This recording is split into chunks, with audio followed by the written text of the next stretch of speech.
আমার সাথে আজ সন্ধ্যার পরে আপনি যাবেন টিএসসির মোড়ে, খাড়া হয়ে করলে 100 টাকা, চিট করে শুনলে 200 টাকা। এই হচ্ছে বিশ্ববিদ্যালয়।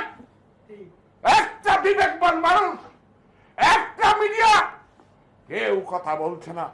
ওখানে ইয়াবা, ফেন্সিডিল কিভাবে চলছে আমার দেশটা, আমার বুকের উপর দিয়ে 3 নেতার মাজারের সাথে কি চলছে একটা মানুষকে এই দেশে নাই।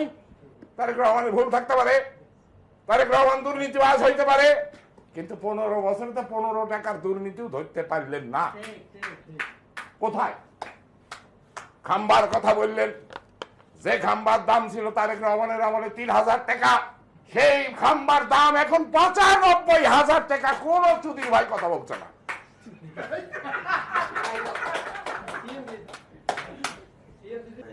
এক ঘর অন্ধকার। আসেন আমরা আল্লাহর কাছে দোয়া করি, এ আল্লাহ একটা লাইট দাও। এক ঘর অন্ধকারে একটা হ্যাসাক লাইট যথেষ্ট। আমার দেশে এখন একটা হ্যাসাক লাইট দরকার। দেশনেত্রী বেগম খালেদা জিয়া, সে যদি দুর্নীতি করত, তার বাড়ির অভাব থাকতে ভাড়া বাড়িতে থাকতে হয়। তারেক রহমান যদি দুর্নীতিবাজ হতো, আজকে টাকা এত অভাব হয়। অপপ্রচারে বিভ্রান্ত হবেন না। 10টা অস্ত্র তো খালেদা জিয়ার সরকার ধরেছে, 10টা অস্ত্র তো তারেক রহমানরা ধরেছে। আমি চোর ধরলাম, আমি হলাম চোর। কোন দেশি বিচার?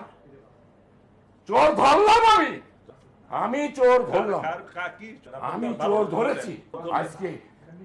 আজকে এতগুলো জেনারেল মৃত্যুদণ্ড নিয়ে কারাগারে বন্দী, আর আপনাদের নুকতার নিয়ে আপনারা দালালি করছেন।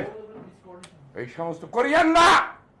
আপনি দেশপ্রেমিক, আপনি সৎ, কিন্তু আপনার চিন্তার যে দারিদ্রতা, এইটার আমি করজোড়ে মিনতি করি, আসেন ঐক্যবদ্ধ করেন। আপনি নেতৃত্ব নেন, তার গ্রামের দরকারটা কি?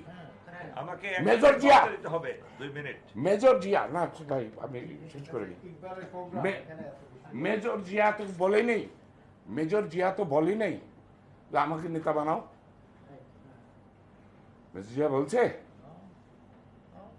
এই ঢাকা বিশ্ববিদ্যালয় মুসলমানের ছেলেমেয়েরা লেখাপড়া শিখবে, বিশ্ব সমাজে আমার এই বাংলার বাপাটা কৃষকের সন্তানরা লেখাপড়া শিখবে। এই আদর্শ উদ্দীপিত হয়ে স্যার সলিমুল্লাহ প্রতিষ্ঠা করেছিলেন।